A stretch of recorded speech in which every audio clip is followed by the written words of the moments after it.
This is the Holy Gospel according to Mark. Glory to you, O Lord.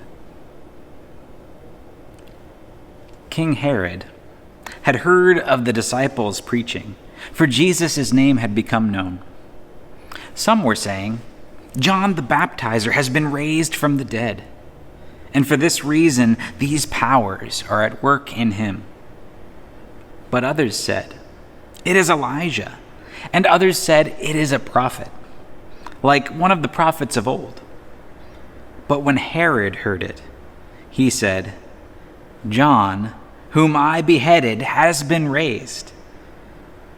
You see, Herod himself had sent men who arrested John, bound him, and put him in prison on account of Herodias, his brother Philip's wife, because Herod had married her. And John had been telling Herod, "It is not lawful for you to have your brother's wife." And Herodias had a grudge against him and wanted to kill him. But she could not, for Herod feared John, knowing that he was a righteous and holy man, and he protected him. When he heard him, he was greatly perplexed, and yet Herod liked to listen to him. But an opportunity came when Herod, on his birthday, gave a banquet for his courtiers and officers and for the leaders of Galilee. When his daughter Herodias came in and danced, she pleased Herod and his guests, and the king said to the girl, "Ask me for whatever you wish, and I will give it." And he solemnly swore to her, "Whatever you ask me, I will give you, even half my kingdom." She went out and said to her mother, "What should I ask for?"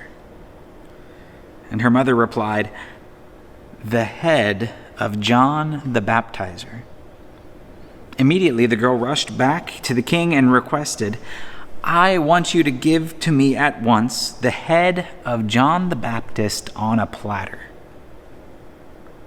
The king was deeply grieved, and yet, out of regard for his oaths and for the guests, he did not want to refuse her.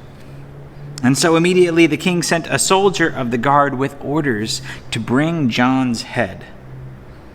They went and beheaded John in the prison and brought his head on a platter and gave it to the girl. Then the girl gave it to her mother.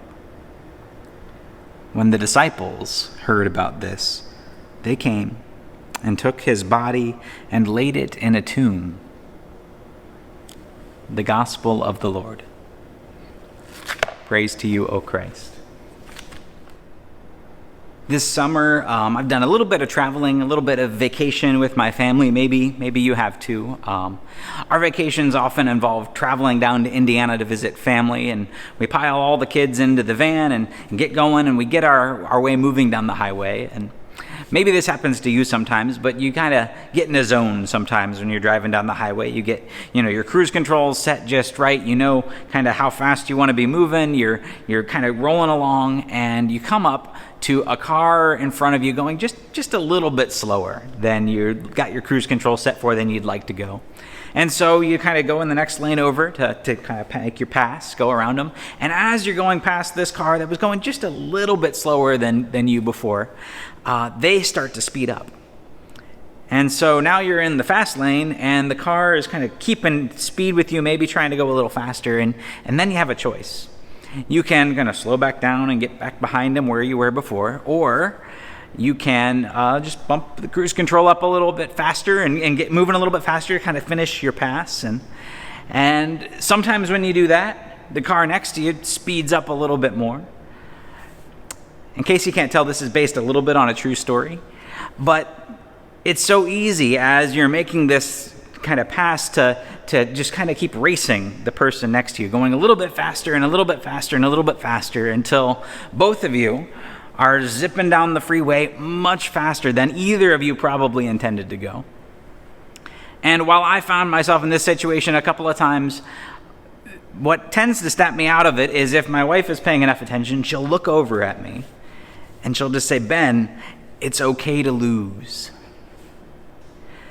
And I think that's a really astute observation, because what's getting both of our cars kind of in trouble in the speed department isn't that we really want to go fast. It's that neither of us wants to lose. We have an ego in the game. We both want to be the one who gets in front. And that idea that it's okay to lose is a really hard one to come to grips with. It's maybe a little easier for me because I'm driving a big minivan, and in many ways I've already lost. But giving up that ego, giving up that sense of trying to win, of trying to get in front, of trying to, be the best, be the one who's, the winner, the honorable one. That is a really hard thing to do. And again and again and again, any one of us, we can get in trouble when we don't know when to let it go, when we don't know when to just lose, when to give up on whatever silly thing it was that we were trying to get done. This happens, of course, not just in driving. We can see it happening in our own lives. We can see it happening in politics, where, we want our team in politics to win no matter what the result is. That can happen on both sides of our political spectrum, by the way. We can see it happening in our families. I have twin girls, and the number of times that I have seen someone running out of a room crying while the other twin is got this little smile on her face walking back towards me, it happens a lot. And there's this sense of I can see who won that argument and who lost. I can see when the egos butt up against each other and neither one of them are going to back down until they're both crying. This kind of thing is built into us. This ego drive, this sense of always having to win, of never being able to let something go. And it's, I think, what's at the core of this gospel story that we have today. We have this story which is really ugly. It doesn't go well. This story of Herod, his wife Herodias, their daughter who's also named Herodias, and John the Baptist. And Herod just can't lose. His ego gets in the way. He's so proud of this dance that his daughter does. It wants to show off in front of all the guests. He wants to make a big lavish display. And so he tells her to ask for anything she could want. And Herod's wife, Herodias, who has long wanted to get rid of this John the Baptist thorn in her side, also has her ego at play. And so when Herod is faced with this decision to either keep his ego intact and kill someone that he legitimately, I think, values and sees God's work in, or to lose and to say, no, I didn't really mean that, that ego is what gets the better of him. Now, this is an important story in the Gospels. It's important because it shows the kind of world that Jesus lived in, and frankly, the kind of world that we often are a part of today. It's a world where nobody can bear to lose, where everybody wants to be right, everybody wants to be on the winning team, no matter what cost comes from it. Back in Herod's time, it cost John the Baptist his life because a powerful person wouldn't take back their word. Today, we can come up with so many examples of how the poorest and the most at-risk people are being put in more horrible situations every single day, just so that the wealthier, the more powerful of us can be a bit more comfortable, can have the technology and the tools and the things that we want. We have whole systems at play that ensure the right people win, and we don't care about what happens to anyone else. But Jesus comes into this world to show something different. Jesus comes into this world to show that it is okay to lose. Jesus comes into this world and again lifts up the people who have been pushed aside, who have been pushed out to the margins. Jesus comes in and isn't worried about his own ego. We will see it, of course, when Jesus gives up his life on the cross, but even before that, you'll see stories of Jesus preaching and thousands of people come and listen to what he has to say. And as a preacher, I can tell you, if I ever gave a sermon and thousands of people showed up to hear me, I can guarantee you the next Sunday, I'm going to be in that exact same place at the exact same time, preaching the exact same sermon, just to see if I can do it again. Because I've got a little bit of an ego. That's who I am. But Jesus doesn't. Jesus will do that, and then he'll just go away to another town, to another village, to another place. He'll have this huge success, thousands of people hanging on his every word, and he just walks away to another place to share the same message where maybe people will follow him again, or maybe they'll try and push him off a cliff. Jesus knows that it's okay to lose. He knows that it's okay to let things go. And that's the message that Jesus brings into the world. The message that God isn't this amazing, powerful being that only is on the winning side of everything. It's a message that God shows up in this world, in and amongst the poor, the forgotten, the downtrodden, the sinful, the folks who are on the edges of society, among the losers in this world, is where God shows up again and again and again.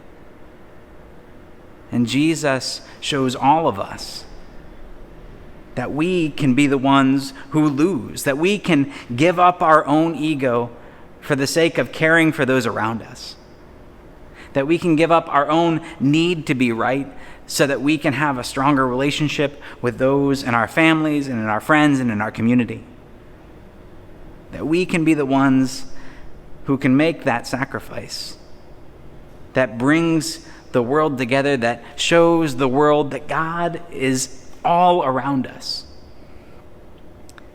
This isn't easy, of course.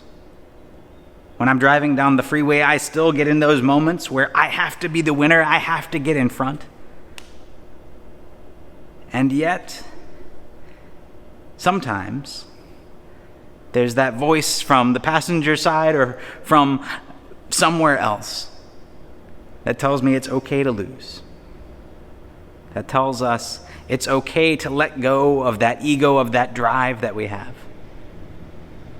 There's that voice that calls us to follow in the footsteps of Jesus. Jesus, who came on earth to show that God is at work in and around us in the places we least expect. And Jesus, who shows us how to lose, how to give up our ego, how to give up our lives in the service of others. It's not easy. We won't always get it right. But when we gather together as people of God, as the church, we work on trusting one another, on trusting in God's plan for our lives, and we work on giving up our ego and learning how to lose. Wherever you find yourself this day, this week, this time, I hope that you can still hear God's voice and a family member and a friend in the place and person you never imagined, giving you a chance to let go of that drive, to let go of whatever it is that's holding you to some feud or some sense of having to be right. I hope that you hear God calling you to let go, to say that it's okay to lose, and to see the world in a new way. May God bless you this day. May God bless your family, your life, and your time together. May we all get that small glimpse of God and the world and the people and places we never expected. Amen.